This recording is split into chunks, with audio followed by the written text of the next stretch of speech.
সরকার প্রধানের সঙ্গে জড়তা কাটিয়ে উঠতে না পেরে প্রতিদিন পুরাতন রাজভবন নিয়ে রাস্তায় নামছে সরকার শরিক তিপ্রামথা। লাগাতার আন্দোলনের পরেও সরকারের কাছ থেকে এখন পর্যন্ত কোনো স্পষ্টীকরণ পায়নি মথার নেতৃত্বরা। তাদের কাছে সূত্রের খবর, রাজ্য সরকার পুরাতন রাজভবন তথা পুষ্পবন্ত প্রাসাদ তাজ গ্রুপের কাছে তুলে দিয়ে আর্থিক লাভের জন্য রাজন্য আমলের এই প্রাসাদ ধূলিসাৎ করে 5 তারা হোটেল নির্মাণ করার উদ্যোগ নেওয়া হয়েছে। তারপর থেকে লাগাতার আন্দোলন শুরু হয়েছে শরিক দল মথার বিভিন্ন শাখা সংগঠনের। পূর্ব ঘোষণা অনুযায়ী বুধবার তিপ্রা ওমেন ফেডারেশনের পক্ষ থেকে রাজধানীর ভিআইপি রোড 4 ঘণ্টার জন্য অবরোধ করে ধর্নায় বসে।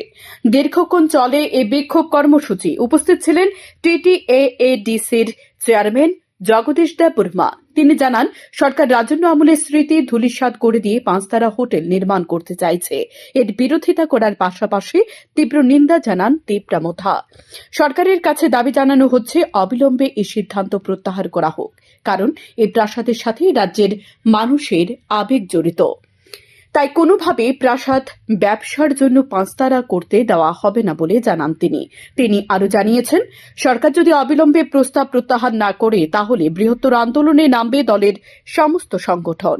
এই আন্দোলনে গোটা রাজ্যবাসীকে এগিয়ে আসতে আহ্বান জানান তিনি। বর্তমান সরকার রাজন্য স্মৃতি এবং রাজন্য বিজড়িত পুষ্পবন্ত প্যালেসকে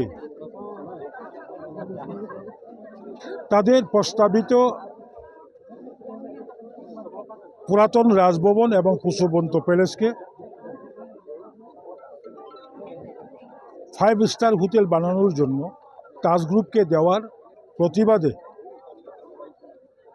তিপ্রামথা নীতিগতভাবে এর বিরোধিতা করছে।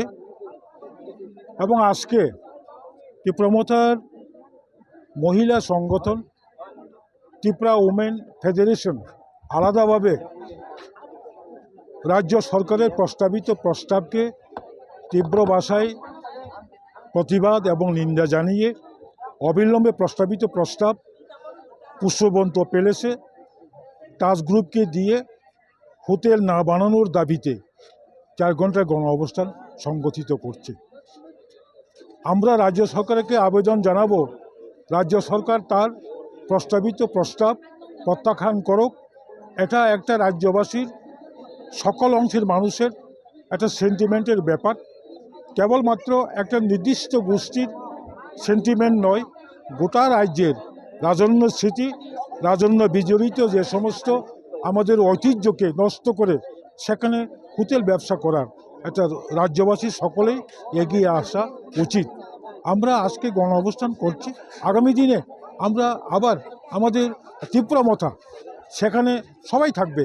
তিপ্রামথার প্যারেন্টস পার্টি, তার যুব সংগঠন ওয়াইটিএফ, তার মহিলা সংগঠন TWF এবং ছাত্র সংগঠন TISF এবং সিভিল ফোরাম, বিভিন্ন আমাদের যে ব্রাঞ্চগুলো নিয়ে আমরা বৃহত্তর আন্দোলন করব। আজকে মহিলারা নিচে আপনাদের সামনে বলেছে, রাজ্য সরকারকে আমরা আবেদন জানাচ্ছি এটার জন্য প্রত্যাখ্যান করা হয়। Thank you. আমরা আপ্রাণ চেষ্টা করব গণতান্ত্রিক কায়দায় আন্দোলনের মাধ্যমে রাজ্য সরকারকে অবশ্যই রাজ্যবাসীর যে সমস্ত আশা আকাঙ্ক্ষা, রাজ্যবাসীর যে চাহিদা পূরণ করবে, সেটা হচ্ছে রাজ্য সরকার আমাদের সঙ্গে আলোচনা করে এই প্রস্তাবটা অবশ্যই প্রত্যাখ্যান করবে। উল্লেখ্য, গত কয়েকদিন ধরে তিপ্রামথা থাকা সংগঠনগুলি এই ইস্যু নিয়ে সরব হয়ে আছে, কিন্তু রাজ্য বিরোধী রাজনৈতিক দল থেকে শুরু করে অন্যান্য আঞ্চলিক দলগুলো এ বিষয় নিয়ে এখন পর্যন্ত কোনো প্রকার টু শব্দ করছে না। যাই হোক, এদিন সকাল 10টা থেকে আগরতলা শহরের ভিআইপি রোডে তাদের কর্মসূচি ঘিরে গোটা আগরতলা শহর নাকাবন্দী হয়ে পড়ে। গত কয়েকদিন ধরে অফিস টাইমে রাজনৈতিক দলগুলো এই ধরনের কর্মসূচিকে ঘিরে জনমনে ক্ষোভ বাড়ছে, কারণ শহরে নিত্যদিনের অন্যতম সমস্যা হয়ে দাঁড়িয়েছে এ ধরনের কর্মসূচির কারণে ট্রাফিক জ্যাম। সঠিক সময় মতো সরকারি ও বেসরকারি সংস্থার কর্মীরা অফিসে পৌঁছাতে পারছে না। পুলিশ প্রশাসনের পক্ষ থেকে ঢিলেমি মনোভাবের কারণে খেসারত দিতে হচ্ছে সাধারণ মানুষকে।